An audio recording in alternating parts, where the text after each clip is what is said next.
ठाकरे असं म्हणतात की मराठी माणूस म्हणून ही शेवटची निवडणूक आहे. रात्र वैऱ्याचे आजूबाजूला जसे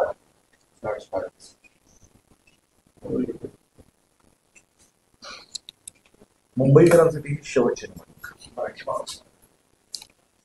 येणारी मुंबईची महानगरपालिका ही आता उबाटा गटाच्या हातातून जाणार आहे.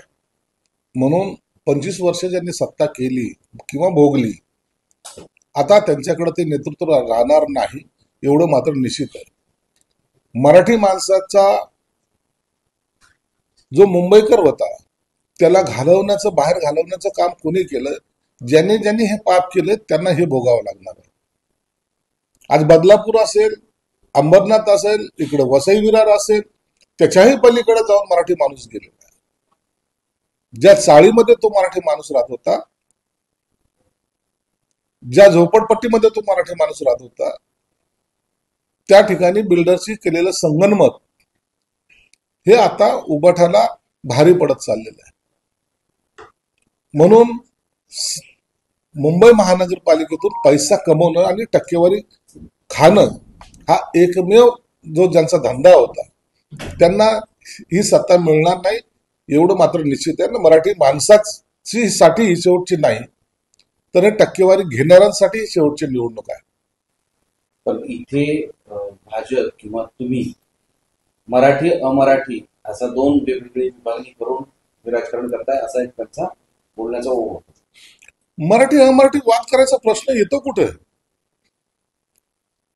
जे मुंबईमध्ये गेल्या 25-50 वर्षापासून राहत आहेत त्यांच्यात वाद कसला? दरवेळेला वेगळा वाद निर्माण करायचा. मुंबई महाराष्ट्रापासून तोडणार, तुटली का?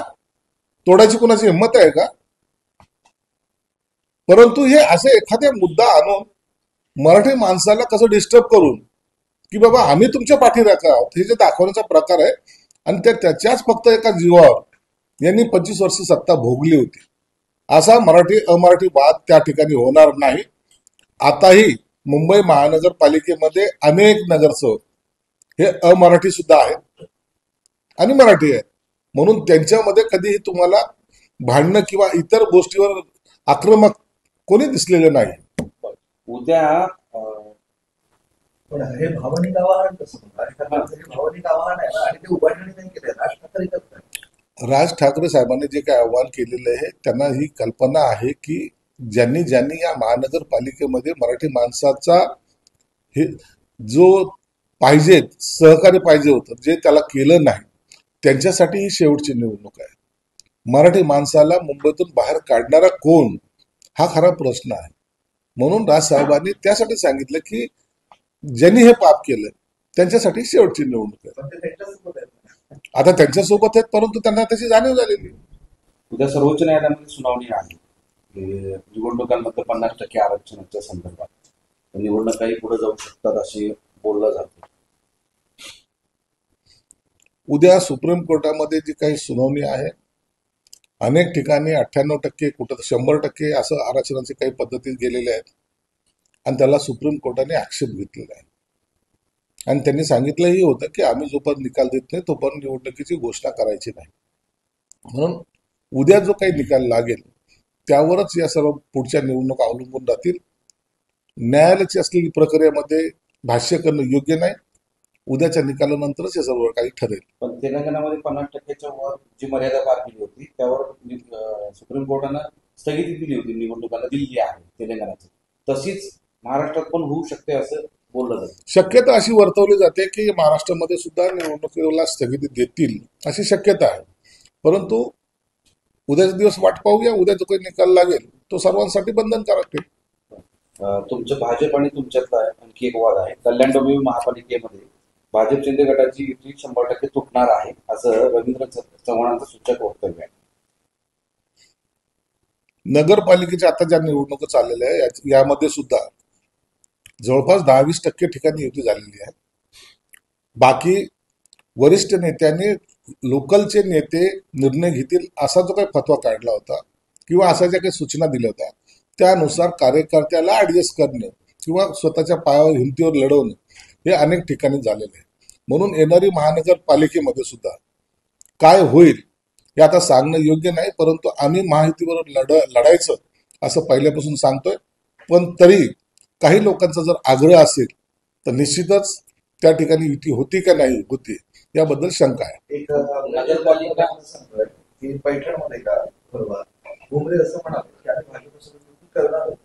आम्ही रात्री 2 वाजेपर्यंत वाटही पाहिली, मात्र नंतर त्यांच्या डोक्यात इतकी हवा गेली आहे की युती झालं नाही आणि आम्ही वेगळं लढलो, हा वाक्य आहे त्यांचं. नाही, निश्चित आहे. आम्ही आमच्या जिल्ह्यामध्ये संभाजीनगरमध्ये तरी प्रत्येकाला सांगितलं की भाजप बरोबर तुम्ही बोलणी करा. अनेक ठिकाणी गंगापूर असेल, वैजापूर असेल, पैठण असेल, या अनेक कन्नड असेल, या ठिकाणी बोलणी करायचा प्रयत्न केला, परंतु त्या ठिकाणी भाजपने ऐकलं नाही, हे तेवढं सत्य आहे. आणि मग अव्वाच्या सव्वा मागण्या त्यांनी करणं आणि मग युती तोडणं हा एक फॉर्म्युला कदाचित त्यांनी ठरवला असावा. स्वबळावर लढायचं त्यांची जी काही मनोकामना होती ती त्यांनी पूर्ण केलेली आहे, परंतु आम्ही युती करण्याच्या मनस्थितीत होतो. हवा गेली आहे. आता ते त्यांना विचारा, त्याच्याबद्दलचं भाष्य करणं योग्य नाही. नगरपालिका निवडणुकीच्या अगोदर असं बोललं जात होतं की एकत्र लढणार नंतर सूट बदलला किंवा स्थानिक कार्यकर्ते पदाधिकाऱ्यांचे जे म्हणणं आहे त्याच्यानुसार पुन्हा तीच स्थिती महानगरपालिका निवडणूक जिल्हा परिषद निवडणुकीत होईल असं वाटतं. तशी शक्यता सुद्धा काही अंशी नाकारल्या जात नाही. होऊ शकतं, कार्यकर्त्याच्या आग्रहास्तव काही ठिकाणी युती होणार नाही, परंतु युती व्हावी अशी आमची इच्छा आहे. असं की शहाजी बापूंनी काल एक खंत व्यक्त केली की आपल्याला पाडण्यासाठी भाजपाची शेकापाला मदत झाली, ते शिंदेसमोर त्यांनी असं म्हटलं. काल शहाजी बापूने शिंदे साहेबांसमोर त्यांची खंत व्यक्त केली, मनातली जी खतखत होती ती व्यक्त केली. शिंदे साहेबांनी सुद्धा त्याच पद्धतीने त्यांना सांगितलं की शहाजी बापू, मी तुमच्या बरोबर आहे, मी तुम्हाला एकटं पडू देणार नाही. एक आत्मविश्वास त्यांना दिलेला आहे. आणि जेव्हा ही खंत त्यांनी व्यक्त केली तर त्याचा योग्य ती दखल एकनाथ शिंदे साहेबांनी जरूर घेतलेली आहे. म्हणून भविष्यामध्ये जे काही अशा काही घडामोडी होतील, कुठं कुठं झाल्या तर कुठं कुठं होतील, याची निश्चित ते दखल घेतील. याला म्हणजे सतत भाजपकडून शिवसेनेला असं प्रयत्न केला जातो. काल तुमच्याकडे आता सगळी युतीची चर्चा झाली घेण्यात येण्यावर, कधी भाजपने तुमच्या महिला जिल्हाध्यक्ष आघाडीला प्रवेश करून घेतला. मागच्या आठवड्यामध्ये शिंदे साहेबांची आणि देवेंद्र फडणवीस साहेबांची भेट झाल्यानंतर एक आचारसंहिता ठरली होती की यांनी कोणी इकडच्या तिकडच्या पक्षामधले लोक, म्हणजे शिवसेनेचं भाजपने नाही, भाजपच्या शिवसेनेने नाही किंवा राष्ट्रवादीचा नाही, घ्यायचं नाही, असे एक आचारसंहिता ज्याला म्हणता येईल तशी ठरवली होती. परंतु स्थानिक नेत्यांना असलेला कुणाचं ऐकतात नेमकं मला माहित नाही. जर वरिष्ठाचं ते ऐकत नसतील किंवा मग आम्हाला अशी शंका आहे की त्यांना फूस लावली की काय, असंही होऊ शकतं. परंतु वरिष्ठाचं न ऐकणं हे मला आता त्यांची कंप्लेंट सुद्धा आम्ही आता या मुख्यमंत्री साहेबांकडे पण करणार आहोत. अशाच पद्धतीने जर कामकाज चाललं तर मग मात्र काहीतरी वेगळं पुन्हा समीकरण तयार होईल. पुन्हा या पक्षातून त्या पक्षात, त्या पक्षातून त्या पक्षात हे घेणं देण्याची प्रक्रिया सुरू होईल. मग याला आपल्याला थांबवता येणार नाही. म्हणजे वेगळं समीकरण म्हणजे फाटाफुटीचं राजकारण सुरू होईल ना. यांनी ह्या पक्षातले ह्या पक्षात घ्यायचे, त्यांनी त्या पक्षातले त्या पक्षात घ्यायचे, असं जर राहिलं तर कसं व्हायचं. मग कार्यकर्ता हा भांबवला जातो. एक आचारसंहिता जेव्हा तुम्ही ठरवता, ती आचारसंहितेचं पालन प्रत्येक पक्षाने केलं पाहिजे. आम्ही पण करतो, तुम्ही पण करा. एकानेच आचारसंहितेचं पालन करणं हे योग्य नाही. कार्यकर्त्यापर्यंत मर्यादित नाही ते नेत्यांपर्यंत पोहोचेल. नाही, हे कार्यकर्त्यापर्यंत असलेलं स्टेटमेंट. कोल्हापुरात एकनाथ शिंदे काल बोलताना असं म्हणाले की शेतकऱ्याचा मुलगा मुख्यमंत्री झाला याची काहींना जळजळ आहे. अहंकार द्वेष किती असावा असं त्यांनी म्हटलंय. हे कुणाला म्हटलंय? विरोधक. एकनाथ शिंदे साहेब ज्या टायमाला 22ला जेव्हा मुख्यमंत्री झाले त्या टायमाला सर्वात जास्त पोटदुखी ही उबाटाला झालेली. कालचा आमच्याकडे असलेला कार्यकर्ता मुख्यमंत्री कसा होतो, कसा झाला, मग त्याच्या दाढीवाला काय, त्याला मिंदे काय, असे जे काही आणि अनेक वाक्य किंवा टोमणे गेली 2.5 वर्ष सतत ते शिंदे साहेबांवर करत होते. एकही दिवस असा नाही जे शिंदे साहेबांच्या विरोधात ते बोलले नाही. म्हणून शिंदे साहेबांनी हे जे काही वाक्य उच्चारलेलं आहे ते उबाठ्यांच्या नेत्यांसाठी उच्चारलेलं आहे. महाविकास आघाडीमधले इतर अनेक जण गपचूप होते पण उभाटा ज्या पद्धतीने अहंकाराने पेटलेला होता, सत्ता जाणार, 2 महिन्यात मुख्यमंत्री बदलणार, 3 महिन्यात जाणार, कोर्टाचा निकाल लागणार, परंतु शिंदे साहेबांनी खंबीरपणे 2.5 वर्ष सरकार चालवलं आणि त्यांची लोकप्रियता सुद्धा वाढवली. सद्यस्थिती पाहता हे वाक्य भाजपलाच टोलवलं होतं अशी जास्त चर्चा आणि कसरत आता तुम्ही त्याचं अदरवाईज घेऊ नका. शिंदे साहेबांनी त्याच्यावर स्पष्टीकरण दिलेलं आहे. त्यांना ज्यांना बोलायचं होतं ते बोललेले आहेत. म्हणून आता या वादामध्ये मी पडणं उचित नाही. योगेंद्र पवार यांनी अजित पवारांवर एक आरोप म्हणजे जे उमेदवार आहेत त्यांना 20-20 लाख रुपये देऊन अजित पवारांनी. स्थानिक राजकारणाबद्दलची मला त्या ठिकाणची माहिती नाहीये, परंतु असं पैशाने माणसं फुटून पुन्हा उमेदवारी त्यांना दुसऱ्याला दिल्या जाते असं होत नसतं. लोकलचं राजकारण आहे आणि वरिष्ठ नेते हे लोकलच्या राजकारणामध्ये पडतील असं मला शक्यता कमी वाटते. 1 लाख रुपये पुन्हा भेटतो उभाटाच्या 11 उमेदवारांनी मागितले. त्यांनी असं सांगितलं की पक्षाने आम्हाला सांगितलं होतं सर्व ते तरी मागे उभं राहू आणि उभं राहिलं नाही आम्हाला देखील उगाच उभं केलं पुढे उभाटाचं महाराष्ट्रामध्ये तुम्ही पाहिलं नगरपालिकेमध्ये त्यांच्या सीटच नाहीत. या संभाजीनगरमध्ये किती सीट लढवतात त्यांना विचारा, 2-4 सीट काहीतरी लढवत आहेत. म्हणजे त्यांनी महाराष्ट्रामध्ये ह्या निवडणुका लढवायच्याच नाही असं ठरवलं की काय, किंवा त्यांना उमेदवारच मिळाले नाहीत असं एकंदर चित्र आहे. आणि उभाट्याकडे हे नाहीये, इनकमिंग आहे त्यांच्याकडे, आउट गोईंग हा त्यांच्याकडचा प्रश्नच नाही. आउट गोईंग करणं आणि त्या कार्यकर्त्याला उभं करणं, पायावर उभं करणं हे त्यांच्याकडून कधीही शक्य होणार नाही. ते करणार नाही.